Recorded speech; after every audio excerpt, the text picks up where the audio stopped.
J'aimerais vous raconter quelques histoires courtes et nous en tirerons peut-être quelques leçons. Je voudrais vous parler de deux femmes. Chacune d'elles a vendu son entreprise à Berkshire Hathaway. À moi en fait. Pour beaucoup de millions de dollars. Les deux ont commencé avec 2500 $. Par coïncidence, c'était exactement la même somme. C'était tout ce qu'elles avaient au monde. Et l'une d'elles était une femme qui a débarqué à Seattle en 1917. Elle ne parlait pas un mot d'anglais et avait une étiquette autour du cou. Les étiquettes indiquaient Fort Dodge, Iowa. La Croix-Rouge l'a amenée à Fort Dodge, où elle a retrouvé son mari, qui était venu au pays quelques années auparavant. Elle a vécu à Fort Dodge pendant 2 ans, et comme elle l'a dit, elle s'est sentie comme une étrangère. Elle ne pouvait pas comprendre la langue, elle ne pouvait pas entendre un mot. Alors, elle a décidé avec son mari de déménager à Omaha. Ils sont arrivés à Omaha en 1919. Et là, elle a trouvé une petite colonie de juifs russes. C'est à ce moment qu'elle a commencé à se sentir plus chez elle. Et ensuite, alors que sa fille aînée allait à l'école, sa maman l'attendait. Et quand cette fille rentrait à la maison, elle apprenait à sa mère les mots qu'elle avait appris à l'école ce jour-là. Et cette femme, Rose Boomtown, a passé 20 ans à économiser de l'argent. Elle a d'abord fait venir ses frères et sœurs, ensuite sa mère et son père, pour 50 $ par personne, et elle vendait des vêtements usés pour y arriver. Elle a eu 4 enfants pendant cette période. Et en 1937, après 20 ans, elle avait économisé 2500 $. Elle est allée à Chicago. Et elle a acheté ce qu'elle pouvait avoir comme meubles. Son rêve avait toujours été d'ouvrir un magasin de meubles. Et cette femme, qui n'était jamais allée à l'école, un jour de sa vie, avec 2500 $, mais avec le même esprit que les personnes dans cette salle, à savoir avoir un rêve et travailler dur pour accomplir ce rêve, elle a construit une entreprise qu'elle m'a vendue en 1983 pour environ 60 millions de $, et qui a réalisé l'an dernier un chiffre d'affaires de 1,5 milliard de dollars. La 4e génération travaille toujours dans cette entreprise. Cette femme est une bosseuse de la rose. Elle a bien vécu. Elle a travaillé pour moi jusqu'à ce qu'elle ait 103 ans. Puis elle a pris sa retraite et elle est morte l'année suivante. Mais mademoiselle Rose Boomtown et ses 2500 $, voici un autre fait à son sujet. Elle ne savait ni lire, ni écrire. Et elle s'est lancée dans un commerce de meubles. Elle n'a rien apporté d'unique dans les meubles, mais elle a apporté une détermination à réussir. Elle savait qu'elle pouvait surpasser n'importe qui d'autre. Elle connaissait nos clients et s'en souciait réellement. Elle travaillait avec des marges brutes très faibles, mais elle a construit cette entreprise incroyable. Et j'ai vu une autre femme qui a fait une chose similaire avec 2500 $. Je l'ai payé des centaines de millions de dollars pour ses affaires. Je choisis toujours d'aller à la source et d'obtenir ces gens avant. Vous savez, je ne veux pas que vous veniez me voir en me demandant des centaines de millions de dollars quand il est déjà trop tard. J'aimerais me joindre à vous beaucoup plus tôt. J'ai donc suivi ce groupe et aujourd'hui, j'aimerais vous parler d'un autre petit entrepreneur. Cette personne, je souhaitais lui acheter son entreprise et elle m'a refusé, ce qui était très sage. Mais c'est un type qui est né environ 8 mois avant moi. Il est né en 1922. On l'appellera Jack. Il vivait dans le Midwest. C'était un assez bon athlète. Il n'aimait pas trop l'école. Et je vais vous dire une chose au début de l'histoire. Peut-être que vous devinez qui était ce gars. Et l'entreprise qu'il a construite. Qui embauche plus de diplômés de l'université chaque année que n'importe quelle autre entreprise aux États-Unis. Ce type était destiné à ça, mais ne le savait pas. Jack est allé à l'université pendant 1 an. Puis il a abandonné, certainement parce qu'il n'était pas intéressé par l'école, Et l'année où il a abandonné, c'était en 1941, quand les États-Unis ont été attaqués. Il est allé au poste de recrutement de l'armée de l'air et ils l'ont refusé parce qu'il avait un rhume des foins.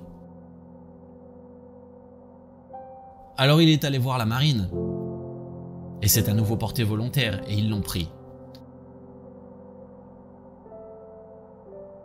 Ils l'ont mis sur un porte-avions qui s'appelle le Heaver. Il a piloté de petits avions de chasse pendant la Seconde Guerre mondiale, a obtenu 2 croix de pilote distinguées de la marine, puis il est revenu dans le Midwest. Donc maintenant, nous avons un jeune homme. Il avait probablement 23 ou 24 ans à l'époque. Et ce qui est intéressant, c'est qu'il est retourné dans le Midwest et qu'il est passé d'un emploi à l'autre pendant une courte période, ou pas si courte que ça. Et il a fini par devenir vendeur de voitures d'occasion chez un concessionnaire Cadillac à Saint-Louis, Missouri. Et à 35 ans, ayant gravi les échelons dans cette entreprise des ventes, il a dit à son patron: « Pourrais-je me lancer dans le leasing de voitures avec vous ?» Le patron lui a répondu: « Si tu réduis ton salaire de moitié et que tu trouves une somme de 25 000 $, on peut devenir partenaire d'une société de leasing de voitures. » Il est parti emprunter ces 25 000 $ et s'est lancé à 35 ans dans le leasing de voitures. Il avait 7 voitures. C'était assez lent. En fait, l'une des choses qu'il faisait était que chaque fois que le téléphone sonnait, il le laissait sonner 3 ou 4 fois, de sorte à ce que les gens pensent qu'il était très occupé à répondre à d'autres téléphones, alors que c'était le seul appel qu'il allait recevoir de toute la journée. Sa première aventure était donc bonne, mais elle n'allait pas vraiment aboutir. Et il y a une leçon à en tirer pour nous tous. À 40 ans, il a décidé avec 17 véhicules, 17 voitures, qu'il allait se lancer dans la compétition dans le secteur de la location de voitures. Maintenant, il s'attaque à Hertz, Avis, National et d'autres qui ont des centaines de milliers de voitures, alors qu'il n'en a que 17 et que ces voitures ne sont pas différentes des leurs. Il les achète chez General Motors ou Ford Chrysler et il ne pouvait même pas obtenir les emplacements dans les aéroports. Aucun emplacement n'était disponible. Mais il était déterminé à offrir aux clients, non pas une voiture différente, mais un service plus amical que ce qu'il avait jamais vu. Il a donc créé une entreprise. Il l'a nommée d'après le cuirassé d'où il avait décollé dans le Pacifique, l'USS Enterprise. Et il est mort il y a 1 an et demi. Mais à sa mort, sa société de location de voitures, avec ses 17 voitures, valait plus que Hertz, Avis et toutes les autres sociétés de location de voitures réunies.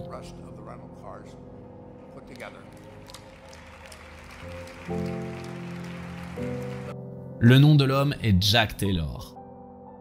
Et son fils, Andy Taylor, qui est un bon ami à moi, dirigeait l'entreprise. Actuellement, un de ses petits-enfants est dans l'entreprise. Et ils seront probablement la 4e génération. Donc cet homme aux États-Unis n'a pas inventé l'intelligence artificielle. Il n'a rien fait de tel que Mademoiselle Bompton qui vendait des meubles. Je veux dire que n'importe lequel d'entre nous aurait pu entrer dans ce business.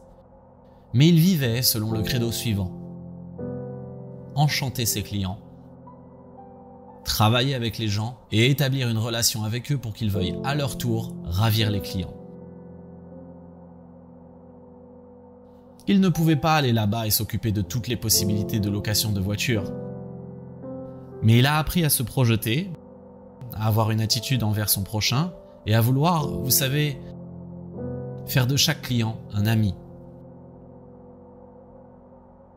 Il a réussi à prendre des voitures très ordinaires et à les transformer en cette entreprise extraordinaire, à partir de pratiquement rien. Et cela illustre plusieurs points. Le premier est que vous n'avez pas nécessairement raison lors de la première tentative. Vous savez, dans le business de location de voitures, vous êtes en compétition sur le coût de l'argent pour financer les voitures. Et c'est très difficile d'enchanter le client.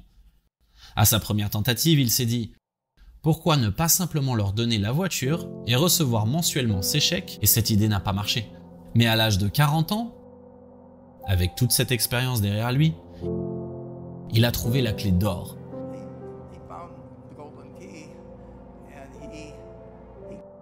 Et il a pris une entreprise très ordinaire et l'a transformée en une opération absolument extraordinaire. Tout comme Rose Bampton avec les meubles. Et il ne s'est pas inquiété de savoir si la réserve fédérale allait resserrer ou assouplir ses règles. Il ne s'est pas inquiété de savoir si le marché boursier était en hausse ou en baisse hier. Non, il ne l'a pas fait. Il ne s'est pas inquiété des choses qu'il ne pouvait pas changer. Mais il s'est inquiété, il s'est concentré sur la chose qu'il pouvait changer, et c'était l'expérience du client. Et j'ai vu aussi cela chez cette personne qui a refusé de me vendre son entreprise.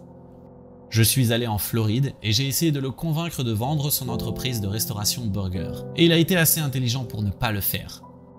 La valeur de l'entreprise a probablement quadruplé depuis que j'ai fait cette visite. Mais il a été assez intelligent pour voir plus loin.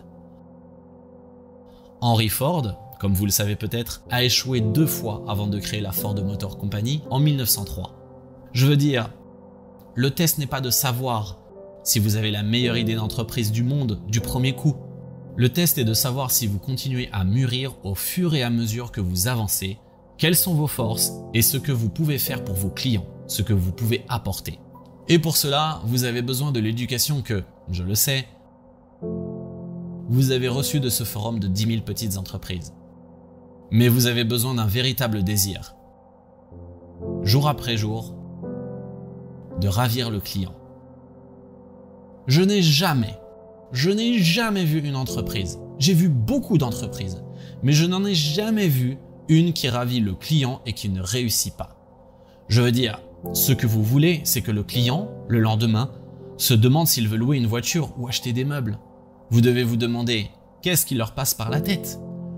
Vous savez, c'est l'endroit où ils ont une bonne expérience qu'ils sont enclins à revenir. Moi, par exemple, je ne sais pas ce que j'ai payé pour cette cravate que je porte. Probablement quelqu'un me l'avait donnée. Mais pour les besoins du discours, je dirais que je n'en ai aucune idée. Mais pour ce qui est de la chemise et les autres, je sais que je me souviendrai de la façon dont j'ai été traité quand je les ai achetés. Je veux dire, vous oubliez longtemps le prix, mais vous n'oubliez jamais si vous avez eu une bonne expérience ou une mauvaise expérience avec l'expérience d'achat.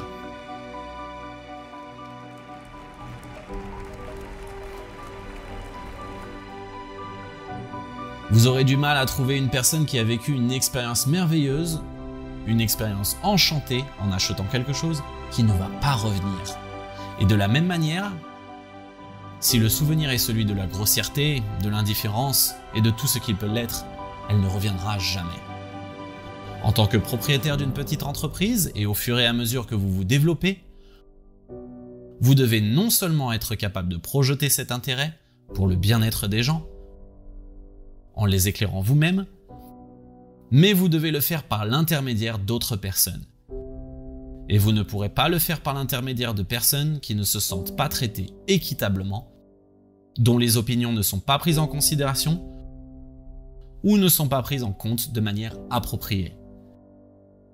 Il faut donc vraiment apprendre à se multiplier à travers les autres.